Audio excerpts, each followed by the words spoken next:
This is Movies, a podcast about the act of cinema. And with me today, he was molested by Kevin Spacey. It is Hans.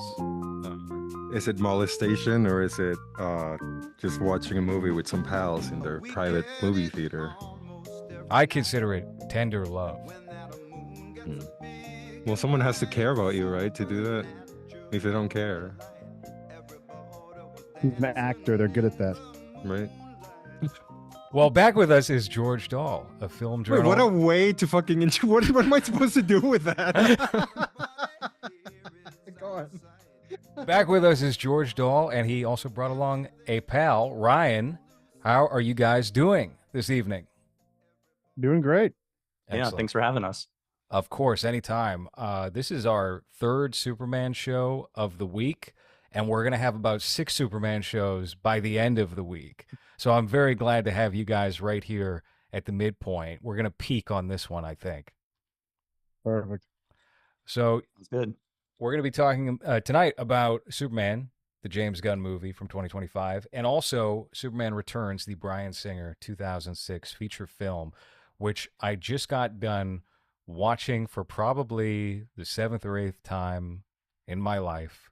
And this was the first time that I can recall where I wasn't tempted to sleep during it. I didn't get too drowsy.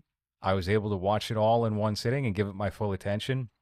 And my opinion on the movie has changed since doing that. Okay. But I want to talk to you guys a little bit about your histories with this Superman character. It's such a big tentpole staple icon of American culture of the 20th century. It's up there, Superman is up there with like Michael Jackson, or I don't know, Hans, give me another Mickey 20th Mouse. century. Mickey Apple Mouse, there pie. you go. Yes, Apple pie and baseball. Well, apple pie and even baseball have kept in fashion. Mickey Mouse, that's waned a bit. Superman, You I feel probably like similarly has waned in terms of either relevancy or affection among audiences and theater goers as we've gotten further out of the 20th century. But what was your introduction to Superman? Let Ryan take this because he's a big DC head. Yeah, sure. So I'm a big Superman fan, have been since childhood. Grew up in the 90s. Superman was firing on all cylinders at that time in both comics and in animation with Superman the Animated Series. And that was the time in comics, shortly after the death of Superman, where they had like 4 ongoing monthly titles where you had to if you wanted to read the entire story, you had to get every single one. And they had like a little triangle in the corner that told you like what part of the story it was. So, that was my earliest introductions to the character, that and watching like reruns of Super Friends and stuff like that. As I got older, got into the Christopher Reeve movies for sure, which I really adore. And George and I did a podcast on the entire series of those films, which, have their highs and lows. And then I really got back into modern Superman comics probably when I was in high school. Started reading right after Infinite Crisis. That was when I really got into it again. And that's like the Jeff Johns era of Action Comics. And then into the New 52 era where things like get a little weird with Grant Morrison's revisionist take on the character and all that. I don't really read any new modern Superman comics. I stopped when Bendis came on and kind of destroyed the character in modern incarnation. So that's where I stand. How did he destroy the character? Yeah, he kind of well, they did a really nice storyline after they ended the New 52, which they kind of realized was like a mistake. And so they brought back the original post-crisis Superman and Lois from like another dimension, and they now had a young son with them, Jonathan Kent. And then when Bendis took over, he threw all of that out, and he was like, let's have Jonathan Kent be like abducted by a evil version of Jor-El into like another universe. Let's age him up really fast. By the way, while he was there, he was tortured by like other evil versions of Lois and Clark, and now he comes back as like a emo teenager. And other writers did even more drastic things after that, which I don't want to get into that entirely, but yeah, it's just like total garbage after that. Bummer. I have not experienced the highs and lows of the comics. I was always a Marvel kid growing up, like big time. I can't really pinpoint what it was about DC that didn't entirely appeal to me. But I knew Superman well from the Justice League cartoon. The Superman cartoon was a little before my time, but I always loved the way that Bruce Timm art style portrayed him. And he had this really big neck, and I liked the guy's voice. who did Superman. I remember when Superman Returns came out, I was super hyped. I would have been probably 12 or 13 when that movie came out. And I was really disappointed by it at the time. It was not the movie I was expecting to see. Um, it still is a movie that I don't think is terrific, but I appreciate it more now as an older guy. But the thing, Superman for me is Christopher Reeve.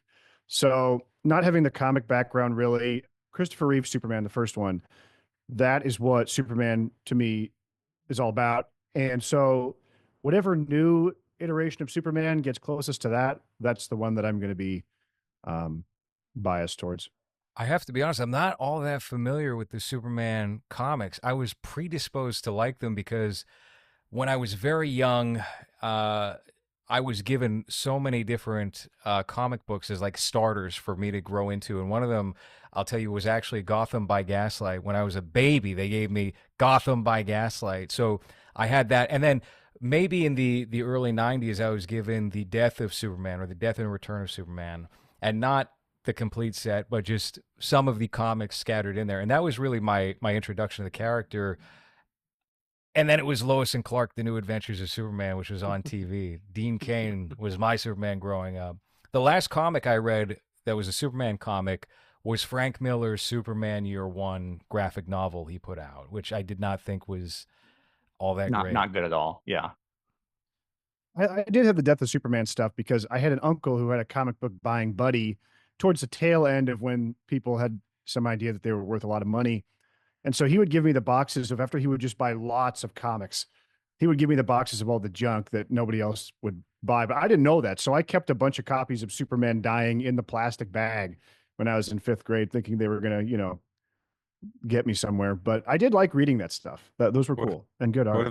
What are they worth now? Like $1.50? Like nothing. Pretty much, yeah. Yeah. There's Yeah. actually been a kind of weird increase in speculative resurgent prices in a lot of those 90s comics, but it's totally inflated. They're not worth anything. And so when you see issues of like Spawn #1 or the Death of Superman going for like even $10-15 or whatever, that's totally outrageous. They're worth like 50 cents to $1 at most. Which is weird because baseball cards keep going up, especially, back, a few years back when inflation was so bad. People were buying baseball cards big time as a store of value, and it did not redound to comics at all. Comics, the frenzy of buying comics is kind of, you But can never only get them cheaper.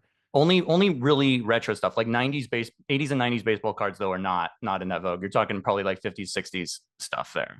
Yeah. But Right. nobody Same gives with a- comics you though. know, Same with Silver Age comics though. I mean, Give 'em cheaper than ever. Marvel definitely benefited a lot more. Like reselling Silver Age Marvel comics was definitely a super inflated industry for a long time. Because every time a new character was going to appear in a movie, everyone would go on eBay and buy whatever issue that was. DC, for whatever reason, I don't know why those issues never seem to go up more in price. I think because like all those quote real first appearances are all back from the golden age in the 40s for a lot of these major characters, and so they're already worth a lot to begin with, and you can't really jack it up all that much more.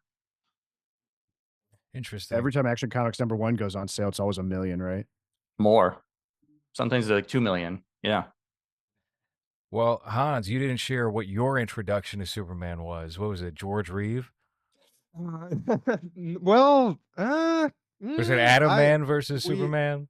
no, it's Super Friends. That was my introduction to that because that's what we would get here. Because there was a Mexican superhero and a Japanese superhero and a Native American. There's right? Village So People. yeah.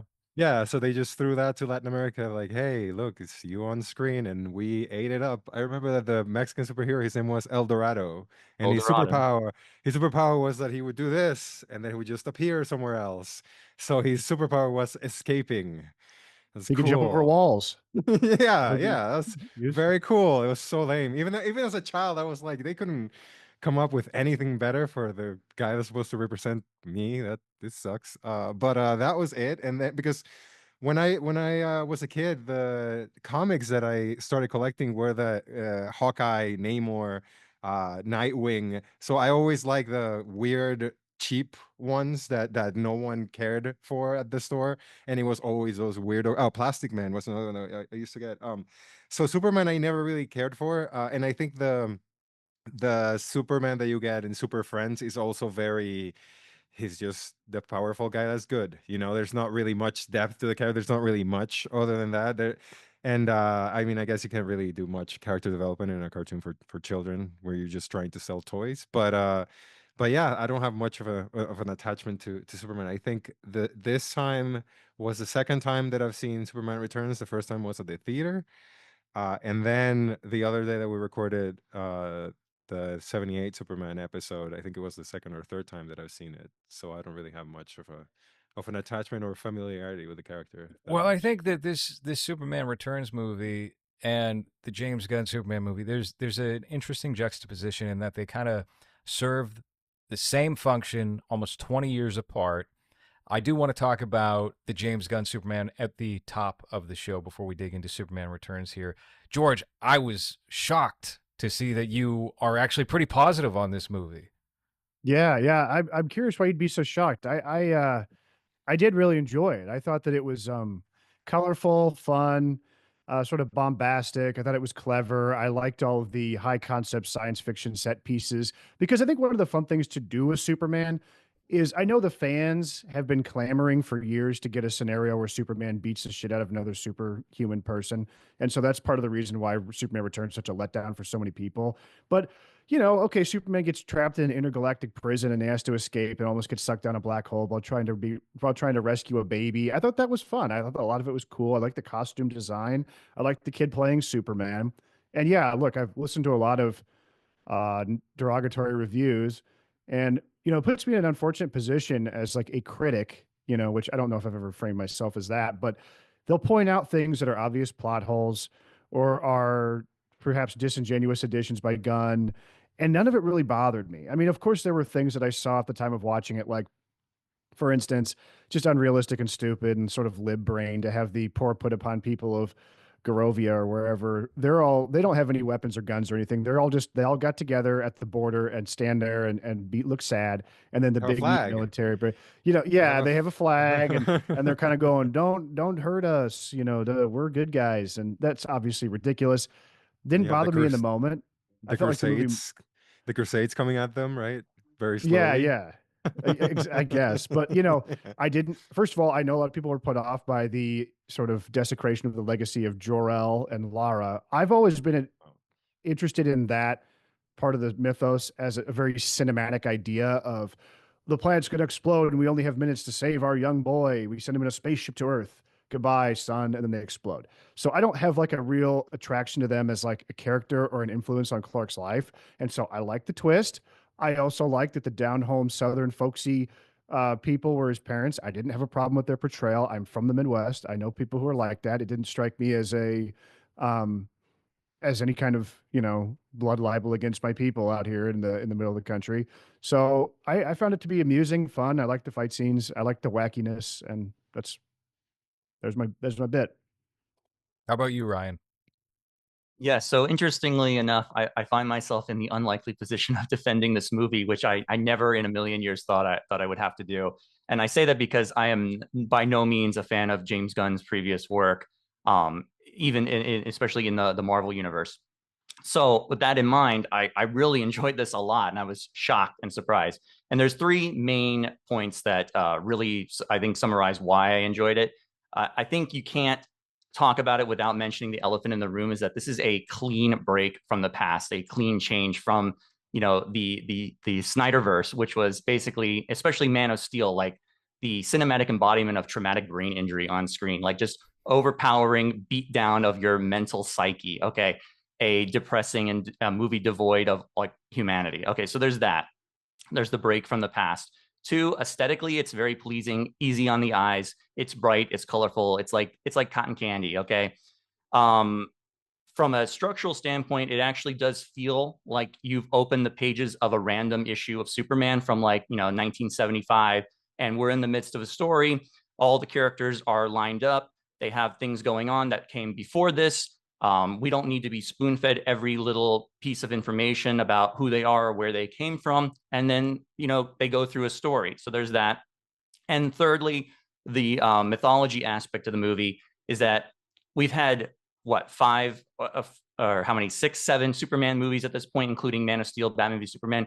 We've never seen the what's really called like the post-Crisis on Infinite Earths Superman, which is when they revamped the characters in the 80s. We've never seen the modern versions of these characters portrayed on screen in any way that actually reflects the actual comic book mythology. And I say that because Superman Returns, as much as I love that movie, that's just paying homage to the Richard Donner film and sending a love letter to that.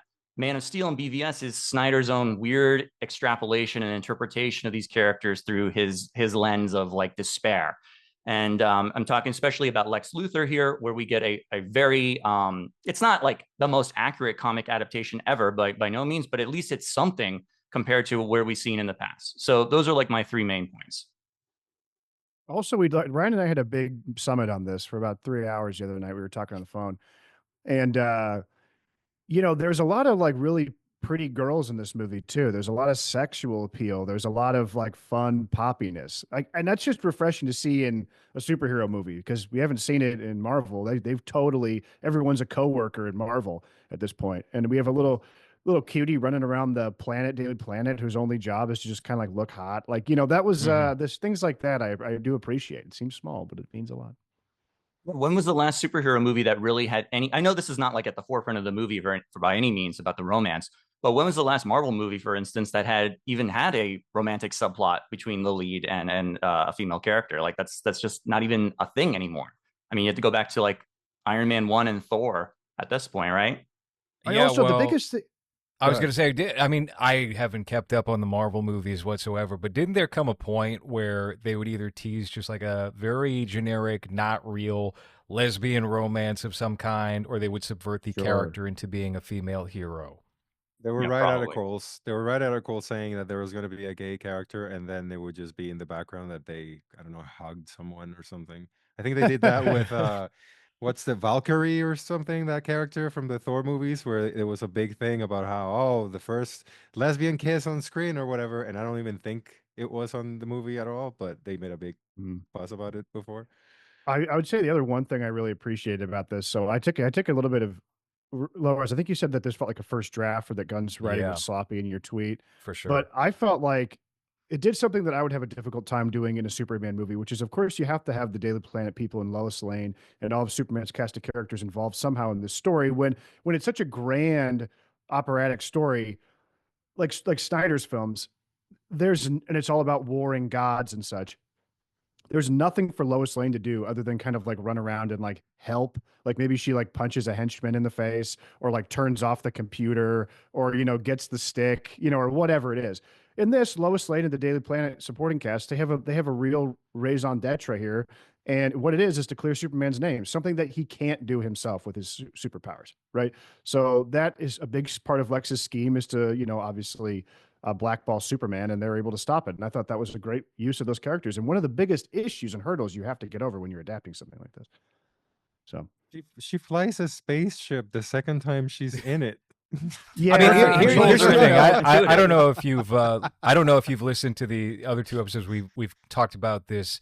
So my gripe is mainly with the Superman character. I actually liked the Daily Planet co-workers here. Lois Lane and Jimmy Olsen, I thought, were some of the more multi-dimensional characters in the movie, and I certainly like both of the actors who play those characters. My biggest problem that I keep circling back to with this film, when I go back and I think about it, and I think about maybe I should rewatch it, maybe I'll get something different on a second go around, is that the Superman character never develops into anything other than what you are introduced to right at the start. It's just a through line. He's this way. He is this character. Yes, he's whining, but then he's right. He's proven, okay, well, that was, I guess, justified at the end of the day, since I don't think that's fair, though. I mean, it's not, they don't, yeah, I see what your point is. And when I watched the movie for the first time, I agree with your sentiment there. He was extremely irritating. He comes off as this, very politically naive, like idealistic millennial, basically, is the interpretation of the character here. I do think, though, even though it's not really stated, by the end of the movie, I think he does actually learn that the world is a little bit more shades of gray and nuance than he otherwise would have realized. Even though he was technically right all along, he realized that maybe you shouldn't go about it in these clear as black and white feelings about things. So I do think there's that. Yes, it could have been fleshed out way, way much more. And I did watch the movie twice, just so you know. And the second time I watched it, it was nowhere near as irritating as the first time. Some of the other lines of dialogue were just as irritating to me, but that portrayal, I kind of got what he was going for, even though if it doesn't, follow through completely. I think that would have been executed better if we got something more from, was it Bavaria? The Bavarian people, maybe why they're at war to begin with, but we don't get that. It's a very two-dimensional perspective on whatever the conflict is.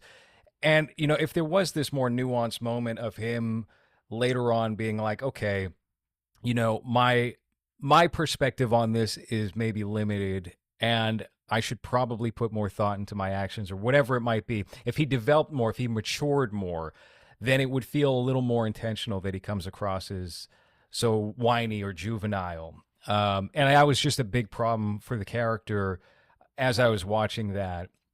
Is okay. I can think of how this character develops. Certainly in the Zack Snyder films, I would even say here in Superman Returns, when we eventually talk about that, there's more development to that character with that, but it's just absent here. I would say, and just to point out the war thing, there would have been a simple fix had Gunn been not so stuck on the idea of making them Palestine or Ukraine Mhm. stand-ins. Just have both the leaders of both countries be bad, and that the poor people of both countries are caught in the crossfire, and Superman comes in and kind of goes like this and saves all the people.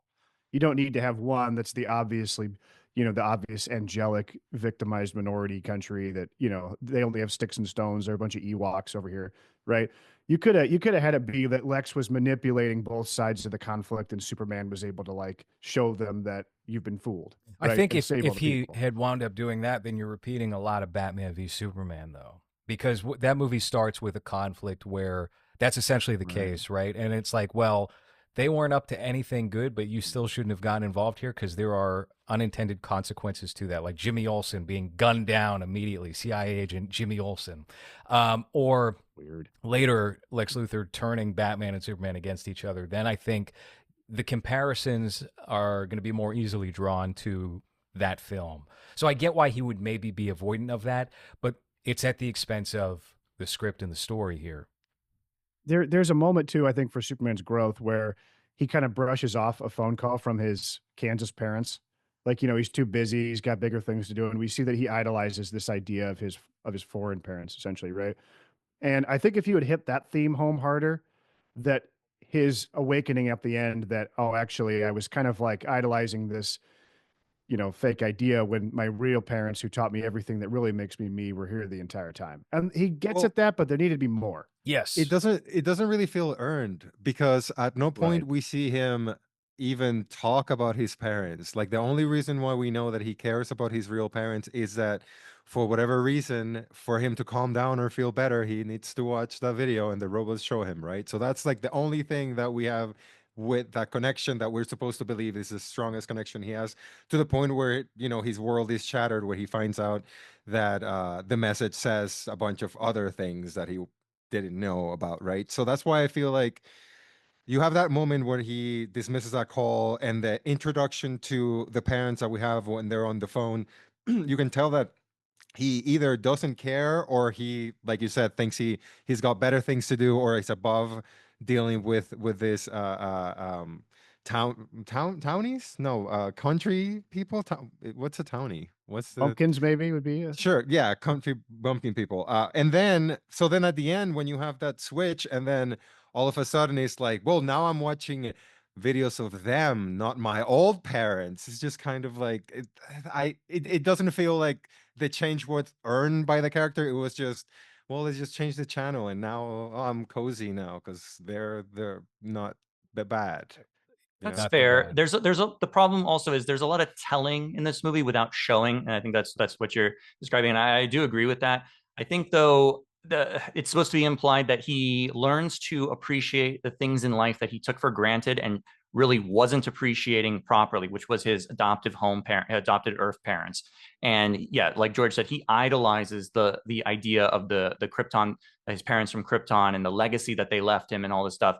And instead of actually appreciating the people who took him in and raised them as their own and gave him this wonderful life. And it's something, I guess, to be said about his age, and what many young people go through. They don't realize or appreciate what they have until it's gone, or until it's too late. So yeah, again, it could have been definitely shown a lot better, instead of just having, like when I said about the dialogue, some of the expository dialogue is just atrocious in this movie. And that's like the robots explaining things to other robots, or when Lex Luthor's henchman, like the one who's, I think, from the Moravia country, she's like, "Gee, Lex, you seem to have every move of Superman mapped out in advance." And they're like, "Yeah, he's been watching and training Superman for years." And it's like, well, shouldn't you know that? You like work Yeah. you work on this operation, and you're like doing that. Like, why would you need to tell me that? Like, so that's the kind of stuff that's like, yeah, it's a little painfully obvious for the audience to get on board. But I don't think any of these things undercut the movie to the point where it's not a good movie. Yeah, It and I would just say it, too. Go. it just kind of feels like and I think that might be the issue with not showing like the origin story. And I understand Superman Returns doesn't have an origin story either. You just have like a text, and I understand that we've all seen it. He planet explodes and baby arrives in Earth and whatever. But this movie feels like we're jumping into a bunch of things that are already happening, or that have already started, or that are already going on without us seeing where they start. And then we're supposed to care about all these little things that we don't know are happening. So when you have that whole conflict, that the marriage story scene that I call, where it's just like a conflict between two people that are supposed to be in a relationship but feel like they just met each other because they don't know how to talk to each other at all, and the whole conversation is very awkward in like a, well, if you're on record, well, you're on record, and I have to say, it felt very non-relationship-y to me. And the reason why we don't, or the fact that we're not showing anything about the relation before that, and we're already jumping into, oh, they're having issues. I feel like it took me a while for me to connect with a lot of different things in the movie, just because it felt like, oh, this is already started, oh, this is already going on, and we're just jumping into the thing. And maybe it's just the fear of like, yeah, retelling the story or retelling everything again, that we've seen it in every movie, fine. But for me, that was an issue to try to care about anything that was happening, just because I guess I didn't see how it started or what the relationships are, and instead you're told what they are, and you're told that this happened before, or this thing, and that it just doesn't work as a movie thing for me. I want you to show me, don't fucking just tell me. Yeah, it feels Well, like a and that's lot of it is just designed to placate the people who had gripes with the Superman portrayal from Zack Snyder.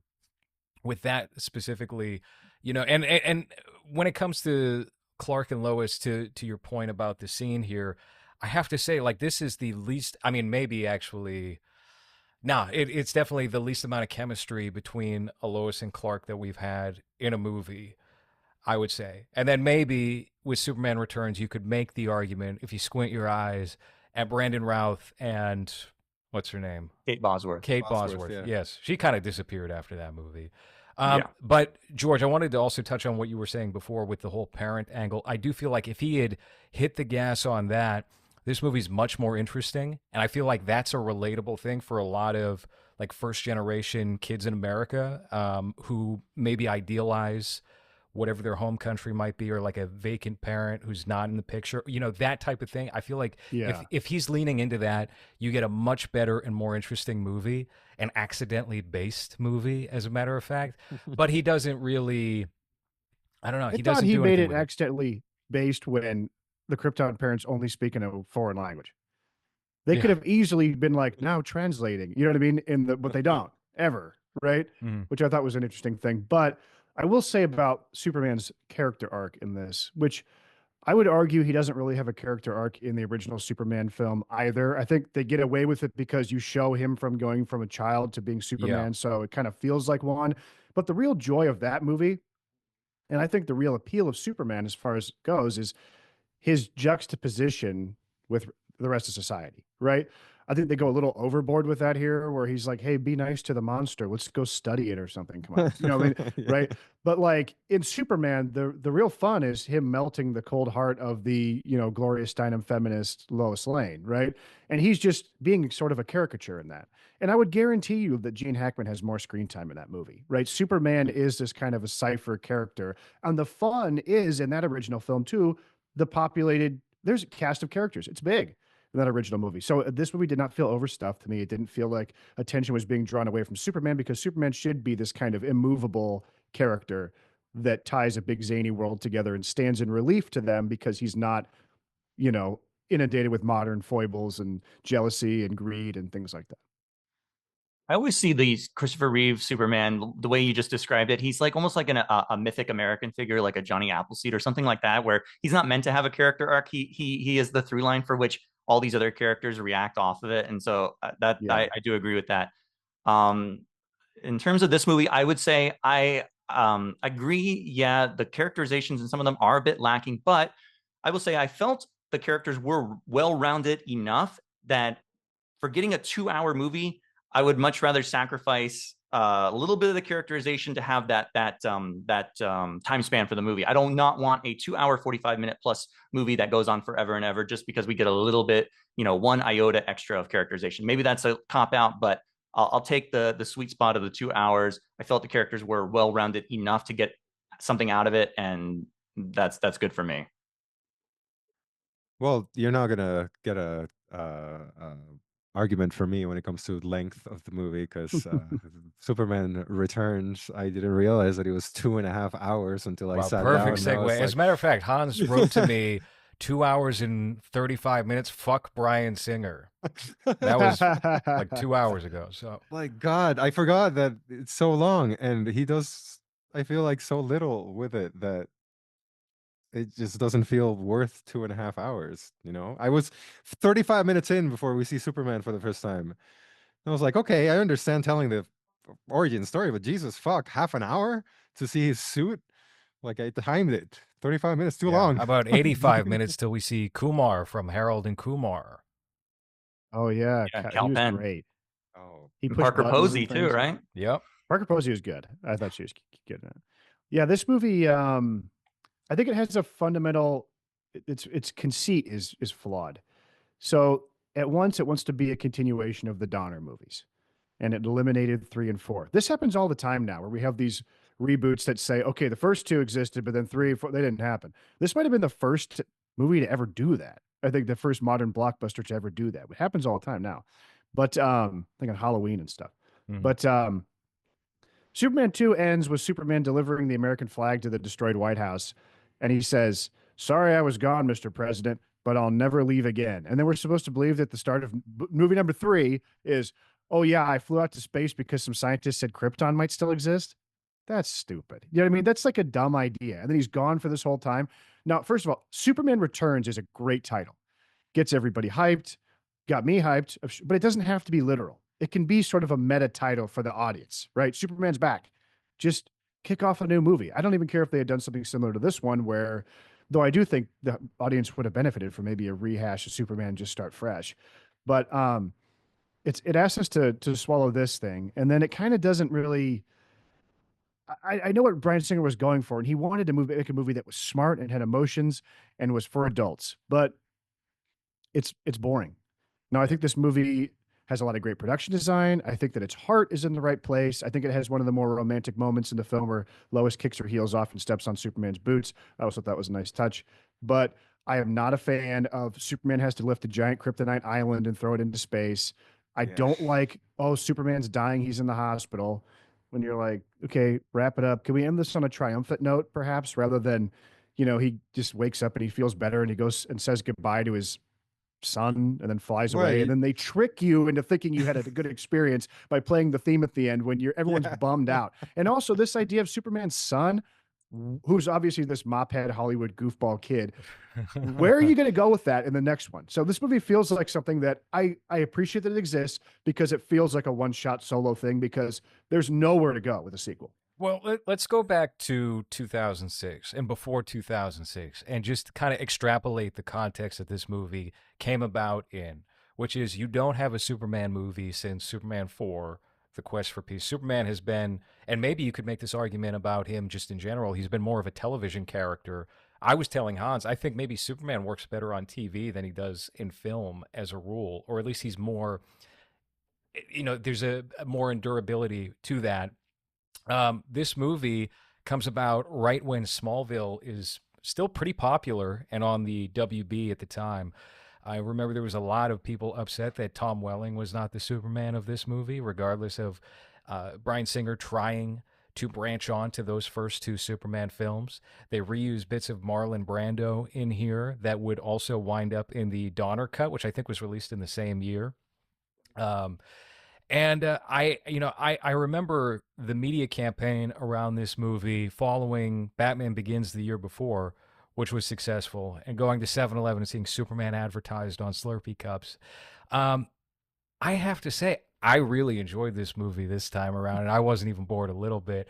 I thought, and maybe it was just like having to deal with the James Gunn Superman, where it was just like so bombastic and so colorful and so over the top that it made me appreciate how slow and plodding this one is and how grounded. And also the special effects hold up terrific. The special effects in this movie look great compared to like what has become the norm. And I won't even say like Superman 2025 is, this example of like bad CG or something that is like so remarkably different from everything else we get.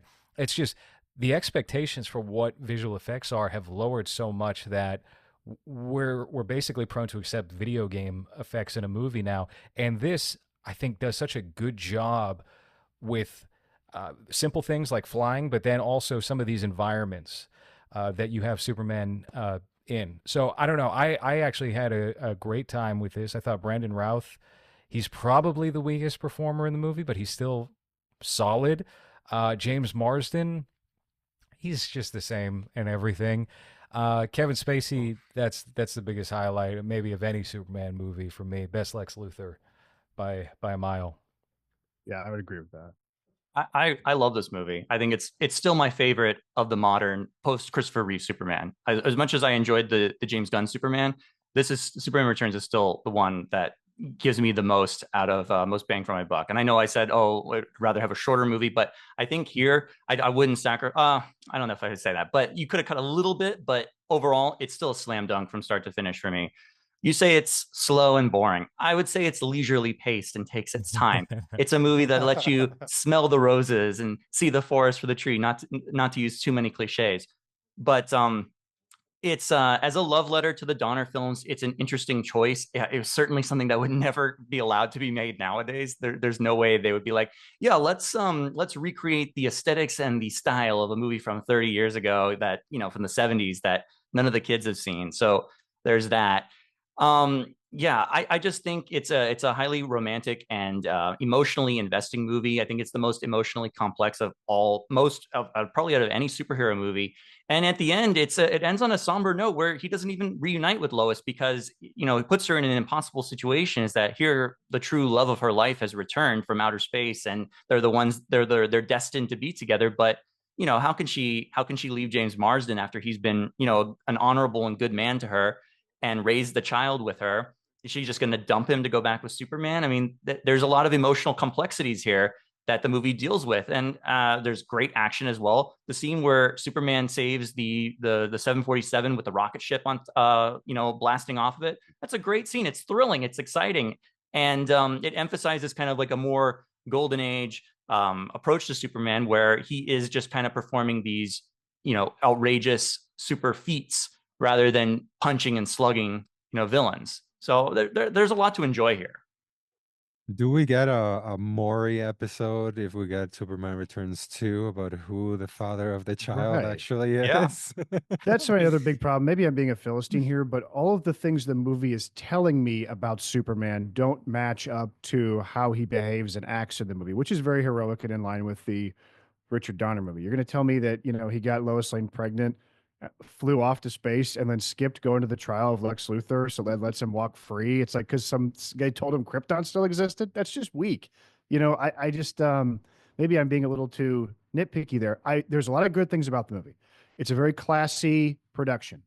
Everyone looks great. Costumes are terrific. The set design's awesome. And yes, Kevin Spacey is an absolute standout. Every scene with him in it is fantastic. He absolutely steals the movie away from Brandon Routh, who you said he's the weakest guy in the movie. I don't know if he registers that much on screen, to be honest. And his Clark Kent is kind of weak too. And he's just got this big hair helmet thing that looks like a big hair gel piece of Superman hair wig going. And I don't like his costume very much. He doesn't look big and tough. Well, Superman's not supposed to necessarily look big and tough because the strength comes not from the muscles on his body per se. It comes from the innate superpowers, given to him. That's why he sorry, had a big sorry, I beer don't want to belly get like back in the super nerdy and 50s. technical here, but like, he doesn't need to be a bodybuilder. Okay. Yeah, you want him to be though. Well, to each his own. I feel I don't for want me, Superman to look like my dad. I have two. There are two versions of Superman that stick out in my head as like the Superman, and that's the Alex Ross Superman, and then also probably '90s mullet Superman. I wish we would get him in a movie at some point. We totally missed out in the 90s of not getting a proper Superman movie at that time, like riding off of the Tim Burton Batman. That's a really a shame that we never got to see what that would have been if God forbid Christopher Reeve had not had his spinal cord injury and had continued to go on. Maybe there would have been a chance for him to reprise the role and give it one last go to kind of redeem the franchise away from Superman 4. Hans, Was what do this we have supposed to here? be the Nicolas Cage one, the one with the mullet? Oh, yeah. Yeah. They were gonna draw from this incarnation of Superman. Well, I like the Photoshop fan edit there of Henry Listen. Cavill with a mullet. That's interesting. Famously brought to life in The Flash. We've been waiting for that forever, right? Did that happen in the Flash mullet? I didn't see They The showed Flash. the Nicolas Cage Superman in that Oh yeah. scene where they have all the multiverse versions of the characters, and I don't know if I, anyone actually. I would love to see what they actually shot because he did show up to the set. They shot something with him, and then they still this suit. decided to pull from whatever the generic image is on Google to build that PlayStation character there. And John Peters' famous Yeah. Spider, Robot Spider, Yes. that he Yeah. back get in when I there. was like 16, that Kevin Smith story that he told hit so hard for me, dude. That was like the funniest thing I'd ever heard in my life. Yeah. Was that the first? That was his first special, right? I think. The Yeah. first one. Mm-hmm. What's with early 2000s and bacon suits? Why was that a thing ever? You got this one, right? You got the Green Lantern that just looks like weird flesh, green I don't flesh. know. I don't Yeah, that was understand weird. that choice of like how whoever thought that this looks good. Well, that's not the. Hold on. If they had shot the movie, this is like one version. The one in the Yeah. top left corner is the actual one. That looks. No. No. It's The one it's above that. definitely this one? That'd be okay. Mm-hmm. Looks okay. Yeah. Could do that's- worse. That's the suit. That That looks could very work. TV, very. It's a little television. bit of Dean Cain mixed with Michael Keaton's Batman and John Wesley Shipp's Flash outfit. I think their Oh, this is- thinking was like, oh, nobody wanted Michael Keaton, but he worked out just fine. We could put anybody in this suit, but I think it would have As worked long in as the the context abs of are the time. rubber and present, then you don't actually have to be, a big guy, I guess. I don't know. It And could have been Nicolas Cage fun. is an Weird. amazing actor.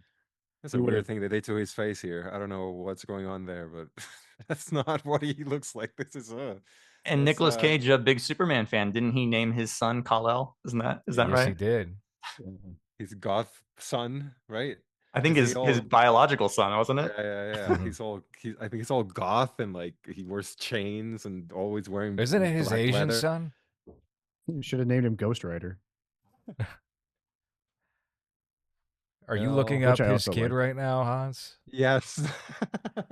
Ghost Rider 2 was good. I'll put that on the line. Are you Ghost Rider kidding 2 me? was good. I'm not kidding you. I think I've told you that before. I think That's Ghost Rider 2 was atrocious. good. Was that the Is that- same directors as Crank 1 and 2? Yes. Neville Dean and Taylor, I believe.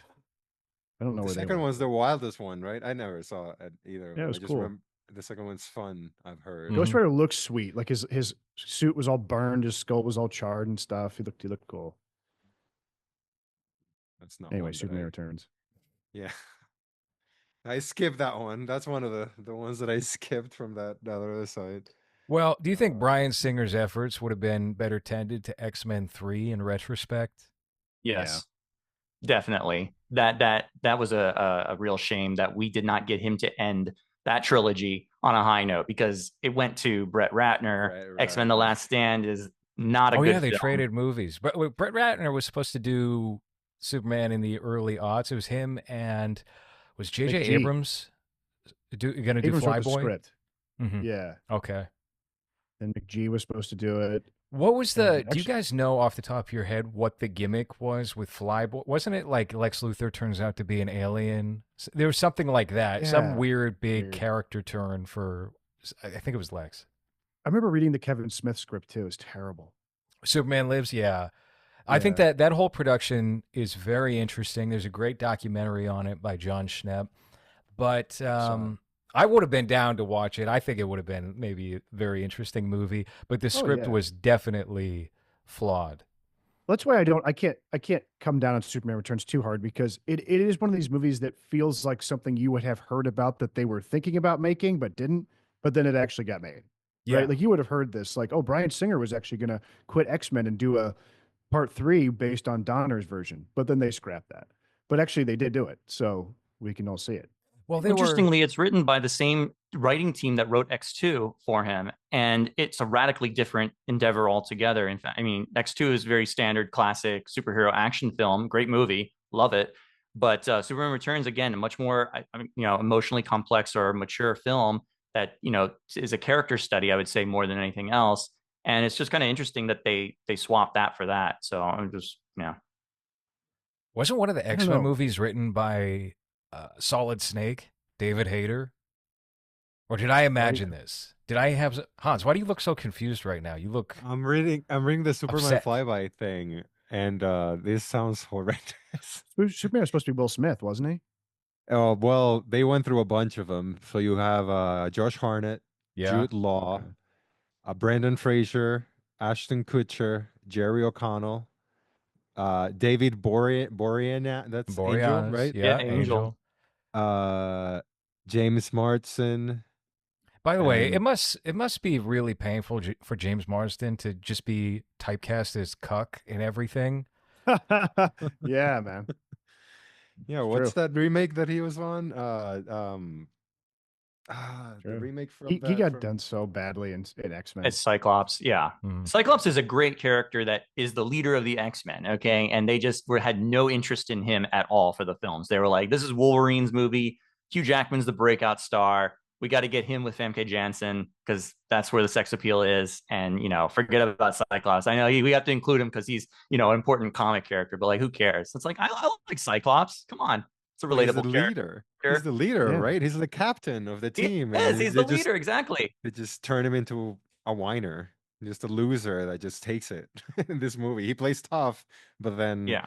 his girl doesn't even want him. Yeah, uh there's a picture of Josh Hartnett wearing the classic George, what's his name? George Oh yeah, well, Zimmerman didn't suit. that picture come out kind of recently? So they were playing musical chairs with different Superman and Batman projects, all in the early aughts. And I remember Batman versus Superman was one of the ideas they were lobbing around, and it was going to be the dude who did Das Boot and The Perfect Oh, Storm, Wolfgang Wolfgang Peterson. Peterson. He was going to direct originally, and the script for that one, that was a total mess as well. I mean, Superman Lives is much more readable, in my opinion, by comparison to, I think it was an Akiva Goldsmith script, where the Joker comes back to it was I think it was vaguely supposed to take place in the same timeline as the Tim Burton Schumacher films and maybe even the Christopher Reeve movies. And it was going to be I think it was Jude Law and Josh Hartnett were going to be Batman and Superman. I don't know which one was which. I guess Josh Hartnett is Superman. And it was going to be the Joker comes back to life and Batman is about to get married, but then a robotic bee stings his wife and kills her. And suddenly he has to figure out how the Joker's come back to life to do this. Well, I mean, listen. whenever I Sorry, go on, go on. no, I was gonna say whenever you read the synopses of some of these, it sounds like they're like on their last leg of like movie 50 is trying to come up with stuff. And you're like, no, dude, you could start fresh and just do a fucking normal Superman movie with these things. But like, I don't know, whatever. Well, listen, Brett Ratner sounds pretty bad for a Superman movie. Will you have like the MacG Superman flyby? Because apparently he was attached to this after Brett Ratner, and he wanted to cast Selma Blair as Lois Lane and Shia LaBeouf for Jimmy Olsen. Okay. That is very McGee won't get on a 2004. plane. That's what I heard. The reason he didn't get the job. He has a fear of flying. He wouldn't fly. Can you apply the auteur theory to McGee, for his filmography? What did That's he something he do? had in common with Kubrick. Kubrick Charlie's went to fly Angels, either? 1 and 2. Angels and This Means Terminator 4. War, Terminator Salvation. Yeah, there's definitely an auteur there, even though it's terrible. There's a style that runs through them all of trash. He directed 54 movies. Jesus Christ. McGee did? No, that's got to be music No. videos. Yeah. Oh, right. I forgot that he was a music video. No, he has like a director. pretty limited filmography, I think. Yeah, I think I named them all Babysitter. just there. You got The Babysitter and The Babysitter Killer Queen. You got a movie called Rim of the World. He directed an episode of the Turner and Hooch TV series. There was a in Turner 2021. and Hooch TV show. Who did they get for that? They did not get Tom Hanks. Did they get Jim Belushi or somebody? No, they got Colin. No, hold on. What? Oh, Turner and Hooch. Sorry, I clicked on. They got Josh Peck to Oh, play what? it's a Oh, this is new? modern one, I guess. Oh. 2021. Wow. I remember reading And an then- interview with Mick G where they were interrogating him and they were like, why do you call yourself Mick G? And he like blew up and acted like it was the most insane question he'd ever been asked. All my boys call me Mick G. It's just what I'm called, bro. I was like, Ugh. He's That like an guy? entourage character. Oh, Yeah. right. Oh, well, that makes a lot of sense. Smash Mouth, Corn. Okay. Yeah. They should have Wow. got Korn on the soundtrack for Superman Returns. That would have been awesome. What, the scene where he's dying of kryptonite, and then you just play Freak on the Leech, right? Because he's feeling like a freak. Like the part where Superman's dying, I think that's something you can do in like the middle, like the end of the second act, to where it's like Superman's dying and then like he gets back up and goes and saves the day. You know what I mean? But instead they have it at the end, and so everyone's just feeling kind of like, oh Jesus. You know what I mean? Am I off on that? Yeah, because you're expecting it, right? You're kind Yeah. of waiting for that moment to come. And Something I'll give this movie credit for, especially this time around, is it got some laughs out of me.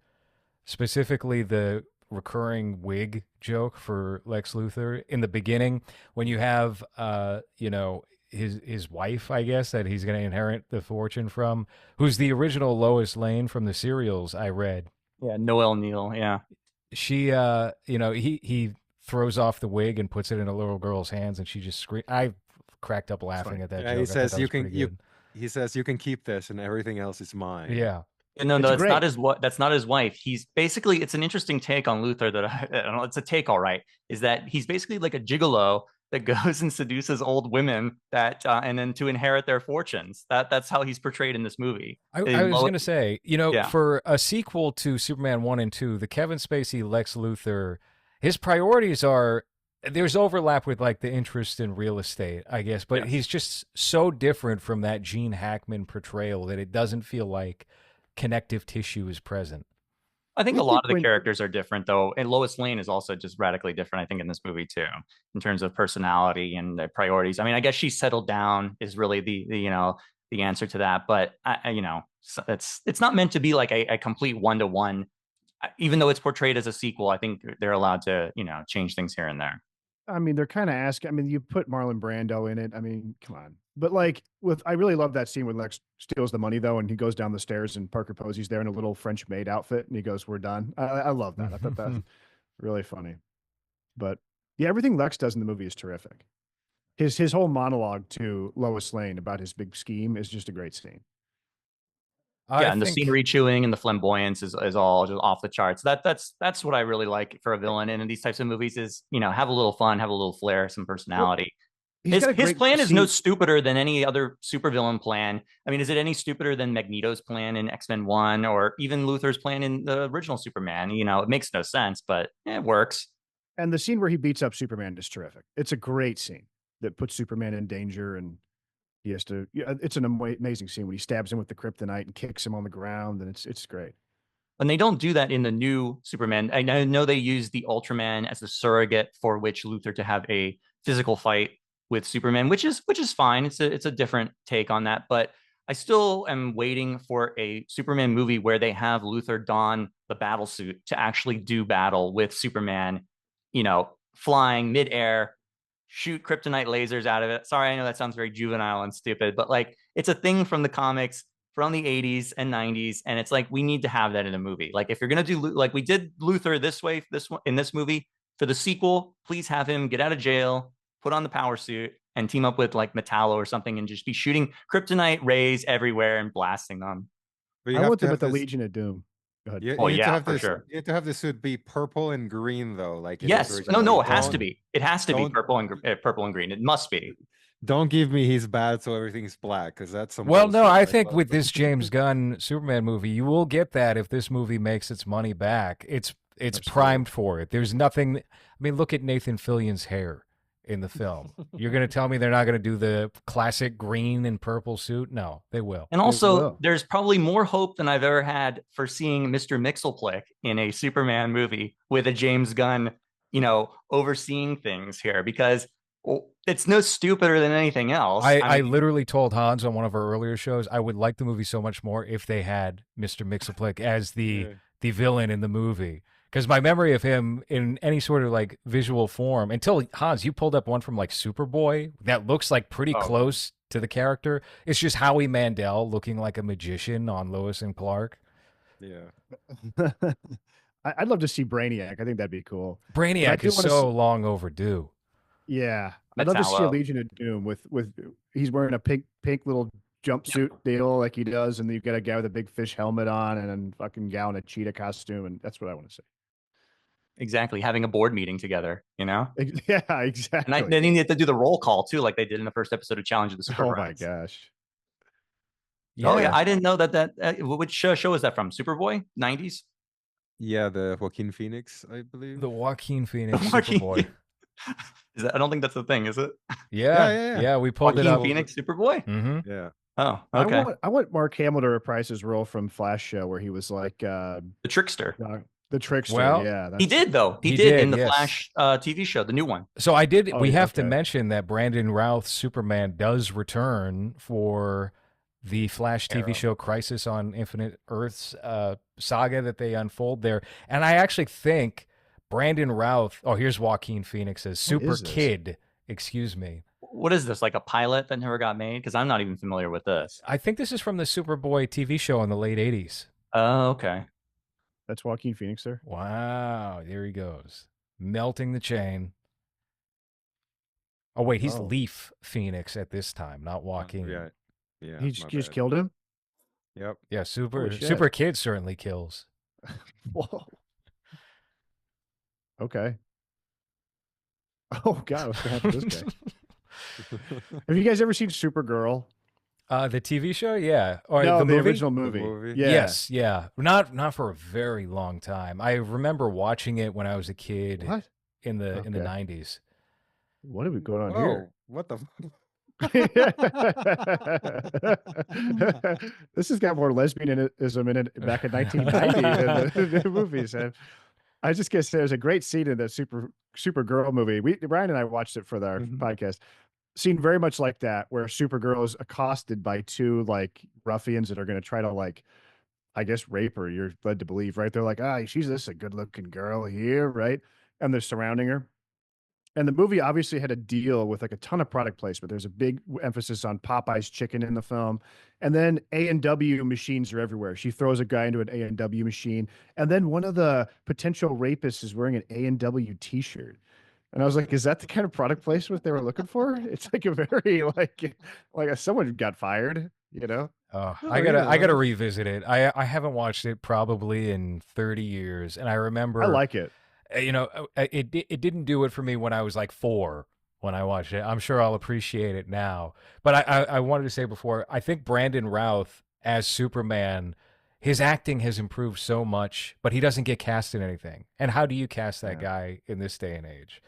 So when he did return as Superman for that TV series or multiple TV series, and they also brought back Robert Wuhl for the 1989 Alexander Knox character for that as well. Brandon Routh's acting certainly improved, and he looked and fit the Superman mold a little better than he does in this movie, which is kind of crazy to say. Well, it's interesting. I look back when after I was done watching Superman Returns, and I'm like, how old were they when they were cast in this movie?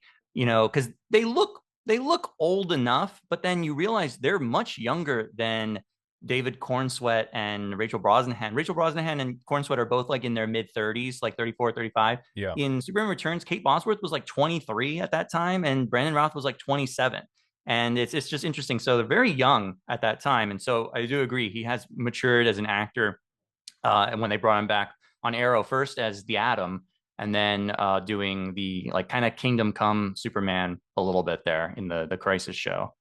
I know I slighted him a little bit, but yeah, he looks great. But Yeah. I always want to see a guy like this succeed. You know, you hate to see the guys in these types of movies that get shellacked. Remember the movie Ted at the very end when they just like shit all over him? You remember that at the end of the movie Ted? I haven't seen Okay, Ted since it came out. What was the joke? look this up. It's really mean spirited and terrible. Patrick Stewart is the narrator of the movie Ted, right? And then at the end, for whatever reason, he just starts talking shit about the movie Superman Returns. I'm not kidding you. Maybe I'm hallucinating this, but like Patrick Stewart at the end of Ted goes, "Oh yeah, that's the end of Ted. Remember Superman Returns? What a piece of shit. Brandon Routh was a terrible Superman." And I was like, "What the fuck is this?" Like, imagine that poor bastard. He's got nothing going on in 2010 or whenever that movie came out, and then the biggest comedy hit, he gets totally slagged by fucking Seth MacFarlane. I was like, "That's not nice." Wow. That's Yeah, no, shitty. I And especially remember. of Patrick Stewart to do that to an actor who's down in his luck. Remember Brandon Routh from that god-awful Superman movie? Jesus Christ. Thanks for getting our hopes up and taking a giant shit on us. That's at the end of Ted. Like what? For no reason. Just No reason. Well, I was going to say the one thing that I remember seeing Brandon Routh in that was out in theaters after Superman Returns was it 2008? Zack and Miri Make a Porno, where he plays a gay guy. Yeah. And then Justin Long goes on a long diatribe about all the weird gay sex they have or something. Yeah, he But just that's the scene, isn't it? improvises a bunch of gay yeah. profanities for a whole minute. Wasn't he in Scott Pilgrim vs. the World? Oh as yeah, well? no, Yeah, that's the right. boyfriend. Yes, yeah. Yeah. And Dylan Dog or something like that. Oh. Yeah, Dylan Dog, dude. Mhm. Yeah. Is that it? Famous Is that the name of Italian it? comic. Yeah. Did that Yeah, have so- for whatever reason, I misremembered Jimmy Olsen in this movie being Nick Swardson. I mean, kinda young. You're A just way kinda more have a- wholesome Nick Swardson in this movie. That guy though was in stuff a little bit. Like he was coming up and then didn't quite make it. The guy who plays Jimmy. I remember he was, He was in the Vacation Fanboys. remake. The Vacation remake too. Wasn't Oh, he in really? Detroit Rock City? I never Was he one of the kids from Detroit Rock City? Am I going way too early? maybe. Also, Remember I he just was in want to say that, Fanboys. like, I know this is a stupid thing to like get excited about for this new Superman movie, but like the Daily Planet staff is like an integral part of the Superman mythology, like from the comics, from TV shows and stuff like that.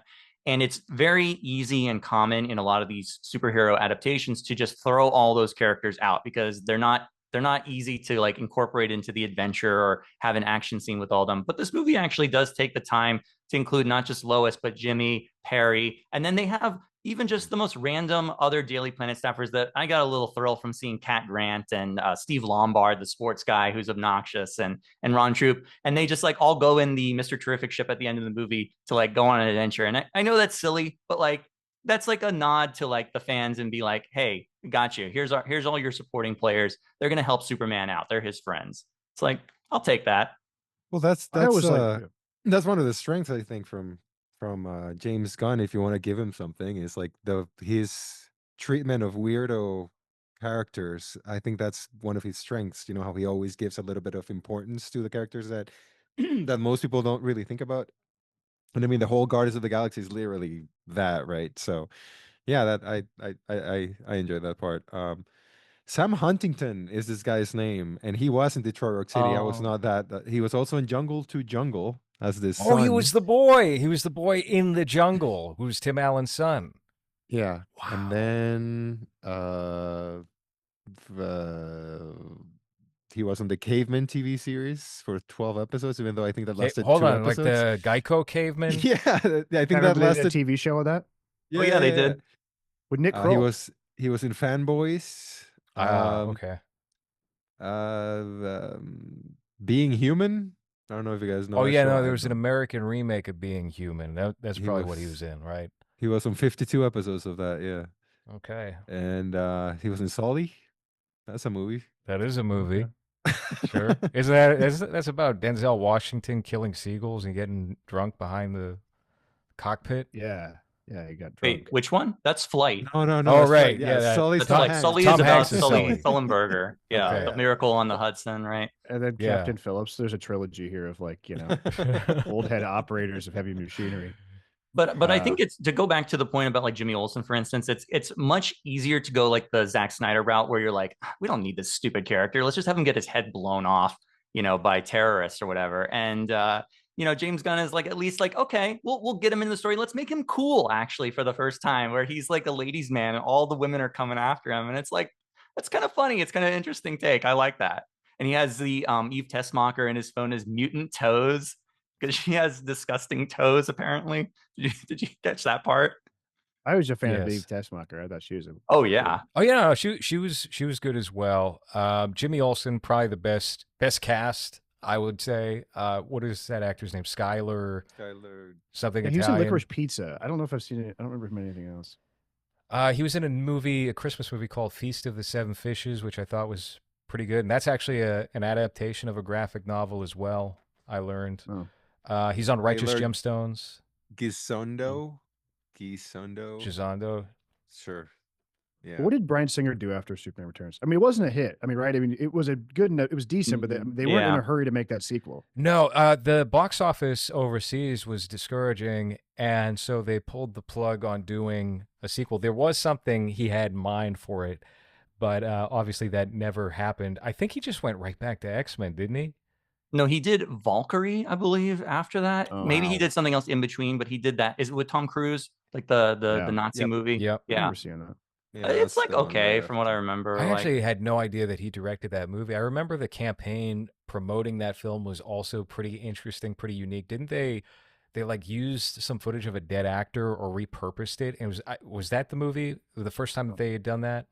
Oh no! I'm a Sky Captain is what I'm Yeah. merging movies over here. Sky Captain in the World of Tomorrow is what I was Yeah. But thinking. from what I recall, Superman Returns was like a solid box office hit. And remember, like even at this time, movies like Batman Begins, they were not these like giant mammoth box office smashes. They Right. made like $200 million or whatever, which is like good. But the difference here was that Superman Returns cost upwards of I think like $250-270 million at that time, which was like a lot. It still is a lot now, but they did not make their money back. And I think just the general consensus. I mean, I was in high school when this movie came out, and I remember I was the only person that liked it, or even if how many people actually saw it and then actually liked it was like even smaller. So it was not a hit with like teenagers or younger people because it's a slow movie. I think they were kind of doomed too, because I remember reading somewhere that they included the development costs from like everything from the 90s on from Superman into the budget of this movie, right? So it had to make up, 15, 20 years worth of people, J.J. Abrams writing shit and Kevin Smith writing stuff, and that all got roped into this. You're right. Superman Returns obviously was not like this word of mouth hit with fans and like younger people at the time. I don't remember Batman Begins being that either. It was really No. What was it? It was Dark Knight, 300. Am I forgetting something? I guess the Spider-Man Iron Man. movies. Yeah. Spider-Man was huge. Mm-hmm. Oh yeah, Spider-Man. Those were humongous. Even X-Men 1 was not a huge mega blockbuster thing. It wasn't until Spider-Man that the genre just like exploded. That was like number one movie of the year, breaking box office opening weekend records and stuff like I that. remember Spider-Man 3 made like $200 million on the opening weekend or something crazy that like no movie would even touch today. Daredevil, how did that go? How did that do? I saw it in I theaters like that twice. movie. I'll tell you that. Yeah, That's a I like that Boston movie. classic right there. Daredevil. I saw that opening weekend. Yeah, I did not like it as a kid. I thought it was too dark and disturbing, and I liked it more later on. But Yes, the Evanescence on the soundtrack was Oh, yeah. haunting. Hell yeah. we need more movie theme songs. That was like the last movie that I can think of that has like a pop music theme song to it. You know what I mean? Like in the 70s, they used to have, pop acts would do a theme song for a movie, and we don't get that nowadays, which is a shame. Mhm. Right.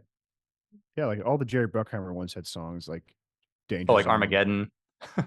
Yeah, that would have been, the F1, which I liked, would have been a good place to work that out and do a theme song, and try to I was get just people thinking involved. that F1 was Yeah. terrific. I really Agreed. enjoyed catching that in IMAX. That was a great time. I love the ending specifically where they just cut over to like the close up and then the POV like you're playing Gran Turismo. Awesome movie. See, I didn't like the ending because it didn't have any. I had the same critique of Superman that you had. Is I didn't think there was any character development there. I thought the point of this thing was to show that Brad Pitt settles down after this big experience and gets with the gal, but instead he just goes, "Nah, I got to keep on drifting, baby. Yeah, All I do well, is just race shit." I mean, the way that I looked at it was okay. The standard for like lack of character development and just like lack of anything is the original Top Gun. The original Top Gun is just a vibe movie. So, Totally. okay, you gave me a little bit more than that. Brad Pitt's playing Cliff Booth again, but just modern era F1 driver Cliff Booth. Okay, I'm happy True. with this. The character development was really his buddy, his partner, the actor whose name I'm unfortunately I don't remember. He was good though. Javier Bardem. Yeah. So I didn't I don't know. I was very pleased with the movie. So it was kind of like a Bill Bixby Hulk episode with Brad Pitt. It literally helping out a was, guy yeah. then And moving he on. shows up in Mexico like the what was it? Eric Bana Hulk ends that way, doesn't he? Which I like. Yeah, Yeah. underrated. No, Speaking the, of- not Eric Bana, the Edward Norton Hulk is the one that entered Mexico. No, he begins in Mexico. Oh, Which is Because Eric it's Bana? a soft sequel. They didn't want to commit to it not being a sequel because during this time it had to always be a sequel. What are you talking about? You're going to hit the refresh button? No. It has to connect to what the audience is familiar with. I don't think I ever saw that Ang Lee one. Maybe I should. That's another one where not Hmm. dissimilar to this. I've tried to sit and watch it, and I just go to sleep. It just puts me to bed every single time. And I am sure it's great. I've heard people say it's underrated and it's a great film. I have not given it my full attention yet. It's one of the best superhero scores behind John Williams' Superman, in my opinion. Danny Elfman Hulk, I think it's just spectacular. It's a really creative movie. It gets kind of weird at the end, but I like it. All right, we're going to have to close out on that note since I have Mexican food that is currently getting cooler by the second over here. George and Ryan, thank you guys so much for coming on and talking about these two films. And I actually tuned into your Superman retrospective when you were broadcasting it live on YouTube, and it was terrific. I recommend everybody go listen to that if you want more Superman talk. Hans, thank you for enduring this 2 hour and 35-minute Bryan Singer Superman movie you were bored by. Yeah, it's fine. I can do it. It's okay. No complaints anymore about the length of the movie. I don't want it to become a bit that I always complain about how long the movie is, but yeah, it's fine. Where would you guys like to direct people? You can check out our podcast where Ryan and I are co-hosts called Film Journal Podcast. You can see it on live streams on my channel, Film Journal. Ryan also has a YouTube channel, Cinecrisis. But we're kind of encouraging people to go check it out on podcast platforms like Spotify or Apple, where we load it up as just audio only, and give us a review or a like there. That'd be awesome. Yeah. All right. Well, that has been movies for this week. Thank you for